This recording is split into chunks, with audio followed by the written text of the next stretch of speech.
नमस्कार प्रिय विद्यार्थियों, वीके नॉलेज इलेक्ट्रिकल में आप सभी का स्वागत है। वैकेंसी न्यूज अपडेट लेकर एक बार फिर उपस्थित हूँ। डिप्लोमा होल्डर्स के लिए ये वैकेंसी है। अगर आप डिप्लोमा होल्डर है तो आपके लिए है वैकेंसी। केंद्र सरकार का पीएसयू है, यानी डायरेक्ट आप ये कह सकते हैं कि पूरी तरह से गवर्नमेंट के अधीन संचालित होता है। वैसे पीएसयू जितने भी होते हैं इनके अपने ऑर्डर्स निकलते हैं, लेकिन governed by government of India, केंद्र सरकार के द्वारा शासित होते हैं, गवर्नड होते हैं, कंट्रोल रहता है। केंद्र सरकार कोई ऑर्डर निकालती है, फिर ये पीएसयू अपने ऑर्डर निकालते हैं, लेकिन लगभग नियम कानून वही लागू होते हैं। डिप्लोमा होल्डर्स के लिए वैकेंसी है, पूरी डिटेल से बात करेंगे। कंप्लीट पूरा वीडियो लास्ट तक जरूर देखना। चैनल से पहली बार जुड़े हैं तो सब्सक्राइब कर लीजिए। हम इसी तरह का अपडेट, कंटेंट और न्यूज नोटिफिकेशन इस चैनल पर आपको प्रोवाइड करवाते हैं। आइए माय डियर, इस भर्ती पर एक नजर डाल। वैकेंसी के लिए डिपार्टमेंट का सबसे पहले नाम बताऊं।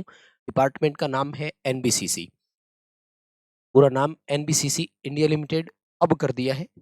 पहले इस एनबीसीसी का भी पूरा नाम हुआ करता था national building construction corporation. National building construction corporation India limited, इतना बड़ा नाम था। गवर्नमेंट ऑफ इंडिया का एंटरप्राइजेज है और इस डिपार्टमेंट ने इस साल का पहला एडवर्टीजमेंट। रेगुलर वैकेंसी है, यानी परमानेंट बेस पर वैकेंसी है। कोई कॉन्ट्रैक्ट या फिक्स्ड टर्म वाला आपका कॉन्ट्रैक्ट यहाँ, ठीक है। तो तैयार हो जाइए, आपके लिए बढ़िया मौका है। एक एक करके बता देता हूँ। सिविल इंजीनियरिंग में डिप्लोमा वालों के डिग्री के लिए यहाँ पर वैकेंसी है जनरल मैनेजर के नाम से। 90,000 पे स्केल होगा, लेकिन एक ही सीट है और वो भी बैकलॉग है और एसटी के लिए। उसके बाद में मैनेजर की भी है, लेकिन आर्किटेक्चर में आपने डिप्लोमा डिग्री किया हुआ हो उसके लिए है, ठीक है।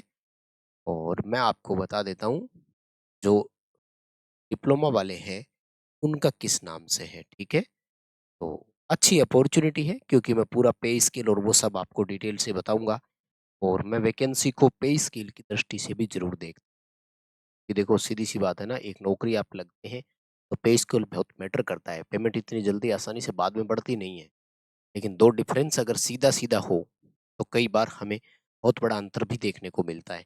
देखो, ये रहा पहला, जूनियर इंजीनियर सिविल के नाम से यहाँ पर वैकेंसी है। और जो टोटल सीटें हैं वो 20 सीट है डिपार्टमेंट के हिसाब से, ठीक है। अब देखो, 200 सीट तो होने से रही है ना, वो तो पीडब्ल्यूडी जैसा डिपार्टमेंट हो तो वहां प्योरली सिविल वालों की जरूरत पड़ती है। इसमें 8 अनरिजर्व की है, 2 एससी की है, एक एसटी की भी है, 7 ओबीसी की है और 2 ईडब्ल्यूएस की है। हालांकि इसमें 2 सीटें एक्स सर्विसमैन के लिए होगी, लेकिन वो हमेशा ओरिजेंटल रिजर्वेशन होता है। जिस कैटेगरी का एक्स सर्विसमैन आएगा वो उसी कैटेगरी की सीट में भर दिया जाता है। पे स्केल देखो, 27,270 रुपए पे स्केल है आपका, ठीक है। 27,270 S3 ग्रेड अपन इसको बोलेंगे। इस पर देखो डियरनेस अलाउंस और बाकी जितने भी अलाउंसेज होते हैं वो सारे मिल। वैसे देखो, कंस्ट्रक्शन कंपनी है तो ये जितने भी प्रोडक्शन वाले डिपार्टमेंट होते हैं ना, इनकी सबसे बड़ी चीज होती है एसपीए। क्या चीज? एसपीए। एसपीए का पूरा नाम होता है स्पेशल प्रोडक्टिविटी अवार्ड।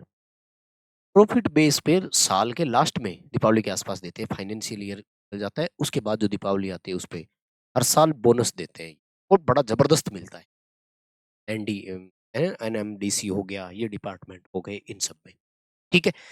देखो, एज कितनी है, तो एज 28 साल है, ये मैक्सिमम एज है। किसके लिए है? अनरिजर्व कैटेगरी के लिए है। मिनिमम कितनी है? 18, यानी 18 से 28 वर्ष की एज है। और अनरिजर्व कैटेगरी के लिए, अनरिजर्व के साथ साथ आजकल ईडब्ल्यूएस की भी कैटेगरी इसी में शामिल होने लग गई। अगर आप रिजर्व कैटेगरी में हैं देन आपको रिलैक्सेशन मिल जाएगा। रिजर्व कैटेगरी में कैसे रिलैक्सेशन मिलेगा? अगर आप ओबीसी से हैं तो आपको 3 साल का, और एससी एसटी से हैं तो आपको 5 ईयर रिलैक्सेशन यहाँ पर मिल जाएगा। आप रिलैक्सेशन का फायदा लेकर के अगर फॉर्म भरते हैं तो अप्लाई कर सकते हैं। क्वालिफिकेशन क्या है my dear? 3 year full time diploma in civil engineering, ठीक है। और 60% कम से कम एग्रीगेट स्कोर आपका डिप्लोमा में होना चाहिए। किसी तरह के एक्सपीरियंस की यहाँ पर जरूरत नहीं है, ठीक है। अब इसी तरह से अगला जो है आपका जूनियर इंजीनियर इलेक्ट्रिकल है। ठीक है, ठीक है। तो जूनियर इंजीनियर इलेक्ट्रिकल के लिए देखो 10 सीटें हैं टोटल, और बाकी सारी चीजें सेम है। वही सेम 27,270 रुपए का पे स्केल, वही 18 से 28 एज, वही सेम 3 ईयर का डिप्लोमा इलेक्ट्रिकल में किया हुआ हो, 60% आपका स्कोर हो, और कोई आपको एक्सपीरियंस की जरूरत नहीं है, टिल एक्सपीरियंस हो। ये जो 10 सीटें हैं, इनको कैसे बाइफर्गेशन किया है, 4 अनरिजर्व की है, 2-2 सीटें SC और ST को मिली है, 1-1 सीट OBC और EWS को भी मिली है। ठीक है, तो इलेक्ट्रिकल से डिप्लोमा अगर आपके पास है तो ट्राई कर लो भाई। 10 सीटें वैसे तो कुछ नहीं होती, लेकिन जब हमारे पास कुछ भी नहीं है तो 10 सीटों के लिए भी जाना ही पड़ेगा भाई। उसके बाद में जूनियर इंजीनियर मैकेनिकल की 5 ही सीटें हैं केवल मात्र। देखो वही सेम बाकी 18 से 28, 3 ईयर डिप्लोमा मैकेनिकल इंजीनियरिंग में 60%, और इसी तरह के एक्सपीरियंस की कोई जरूरत नहीं है। तो ये था आपका उसका था डिटेल वाला। ठीक है, अब मैं आपको बताता हूँ फॉर्म की जो क्रूशियल डेट है वो क्या है। ऑनलाइन एप्लीकेशन स्टार्ट हुए हैं 6 मार्च 2026 से, तो स्टार्ट है, अप्लाई करिए।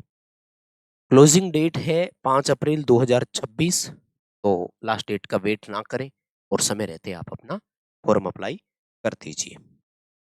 ठीक है, क्या क्या डेटा चाहिए वो सारा इस नोटिफिकेशन में है। आई होप आपको जानकारी सारी मिल गई।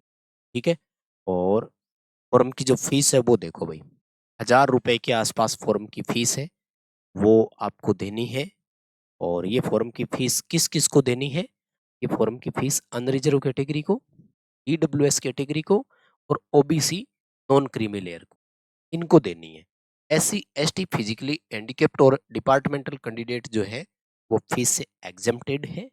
तो भैया आपके लिए तो मुझे लगता है बहुत बढ़िया मौका है। उसके बाद में लेवल के हिसाब से देखो तो आपका पे लेवल S3 ग्रेड है, तो आपका केवल और केवल एक एग्जाम होगा, CBT मोड एग्जाम होगा।